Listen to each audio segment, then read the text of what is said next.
अस्सलाम वालेकुम। देसी फूड फॉर फैमिली। उम्मीद है आप सब खैरियत से होंगे, जहाँ भी रहें खुश रहें, आबाद रहें। अल्लाह आपका दस्तरखान कशादा रखे, आमीन। आपके रिज़्क़ में बरकत अता फरमाए, आमीन। आपकी हर मुश्किल में आसानियाँ अता फरमाए, आमीन। आज हम बनाने लगे हैं शलजम का सालन।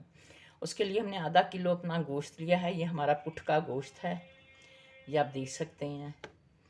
इसमें हम डालेंगे 1 टेबल स्पून भर के नमक, 1 टीस्पून मिर्चें रेड चिली पाउडर, धनिया पाउडर डालेंगे हम 2 टीस्पून, हल्दी पाउडर डालेंगे हम आधा टीस्पून, और इसमें हम डालेंगे सूखा अदरक आधा टीस्पून। ये अपना हमने सुखा के रखा हुआ है अदरक पाउडर। ये है हमारा लहसुन, 1 बड़ी पोथी हमने छील के रख ली थी। लहसुन के बहुत फ़ायदे हैं, इससे कोलेस्ट्रॉल नहीं आपका बढ़ता, खून को ये पतला रखता है, इसलिए हम हांडी में ज़रा थोड़ा सा ज़्यादा ही डालती हैं। इसमें हम डालेंगे 1 गिलास तकरीबन पानी का, क्योंकि हमने इसे वेट लगाना है। जब इसकी सीटी हिलेगी तो हम इसे तकरीबन 10 मिनट तक हिलाएंगे। ये है हमारे शलजम जो हमने छील के करके पानी में भिगो के रख दिए हैं। ये हमारी हैं 5 हरी मिर्चें, ये है हमारा प्याज, ये हम काट के रख लेंगे। इसमें हंडिया में डालेंगे हम हमारी दही की 1 प्याली, जो हम भुनाई के वक्त इसमें डालेंगे। अगर हमारी रेसिपी अच्छी लगे लाइक करें, सब्सक्राइब करें, शेयर करें। अल्लाह आपका दस्तरखान कशादा रखे, आमीन। ये हमने प्याज भी काट कर डाल दिए हैं इसमें। अब इसमें हम लगा देंगे इसका ढक्कन। मैंने अब कढ़ाई रख दी है, इसमें मैं डालने लगी हूँ 2 बड़ी इलायचियाँ, 1 दालचीनी का टुकड़ा और ये 5 लौंग।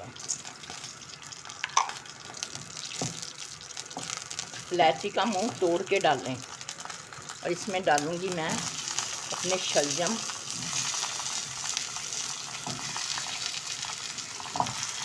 ऐसे इसका जायका भी बहुत अच्छा आ जाता है। लौंग और इलायची की जो खुशबू होती है दालचीनी की, वो बड़ी अच्छा सा एक फ्लेवर शलजमों के अंदर आ जाएगा। अगर हमारी रेसिपी अच्छी लगे लाइक करें, सब्सक्राइब करें, शेयर करें। शलजम बहुत अच्छी सब्ज़ी है, इसमें कैल्शियम भी होता है, बहुत ज़्यादा विटामिन होते हैं, इसे ज़रूर खाना चाहिए। इसकी अकेली खाली भुजिया बहुत अच्छी बनती है हरे धनिए के साथ, वो भी हम किसी दिन बनाएंगे। जहाँ भी रहें खुश रहें, आबाद रहें। अल्लाह आपकी हर मुश्किल में आसानियाँ पैदा करे, आमीन।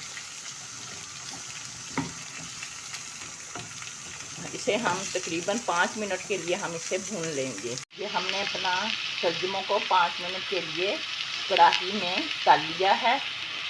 अब इसकी रंगत भी चेंज हो गई है, तो अब हम इसका चूल्हा बंद कर देंगे। ये हमारा गोश्त गल चुका है, हमने अपनी सीटी 7 मिनट हिलाई है। अब हम इसकी भुनाई करेंगे अच्छी तरीके से। इसमें ऑयल डालेंगे, ये हमने अपना ऑयल भी डाल दिया है इसमें हस्बे ज़रूरत। अब हम इसकी अच्छी तरह से भुनाई करते रहेंगे, कम से कम इसकी 10 मिनट तो भुनाई होगी, क्योंकि पुठ का गोश्त होता है जो बड़ा साफ़ सुथरा होता है और इसके साथ होते हैं गुर्दे, इसलिए इसकी ज़रा थोड़ी सी आम गोश्त से थोड़ी सी ज़्यादा भुनाई किया करें।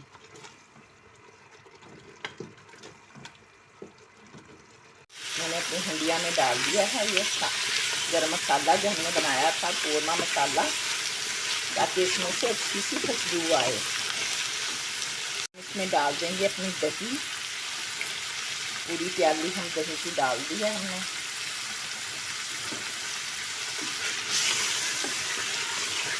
अब हम दही का पानी सूखत होने तक इसकी भुनाई करेंगे।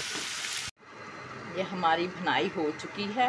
अब हम इसमें डालने लगे अपने शलजम जो हमने बनाए तले थे अपने। इसमें हमने 2 इलायचियाँ डाली थी, 5 लौंग डाले थे और 1 बड़ा सा दालचीनी का टुकड़ा। अब हम इसमें डाल के अपने गोश्त में इसकी करेंगे भुनाई अच्छी तरह से। ये हमारे शलजमों की भुनाई हो चुकी है, आप देख सकते हैं। अब हम इसमें डालेंगे पानी हस्बे ज़रूरत। हमने इसमें तकरीबन 1 लीटर जितना पानी डाल दिया है, ज़्यादा नहीं हम डालेंगे बस। अब इसको हम लगाएंगे वेट हम लगाएंगे क्योंकि हमारे शलजम पहले भी भुने हुए हैं, इसलिए हम इसे 3 मिनट का वेट लगाएंगे। इसमें हरी मिर्चें भी डाल देंगे हम 3। हमारा शलजम गोश्त का सालन बनकर तैयार है, आप देख सकते हैं। आपकी मर्ज़ी है, आप जितनी मर्ज़ी ग्रेवी रखना चाहें आप रख सकते हैं। हमारा शलजम गोश्त का सालन बनकर तैयार है। अगर आपको हमारी रेसिपी अच्छी लगे लाइक करें, सब्सक्राइब करें। अल्लाह हाफिज़।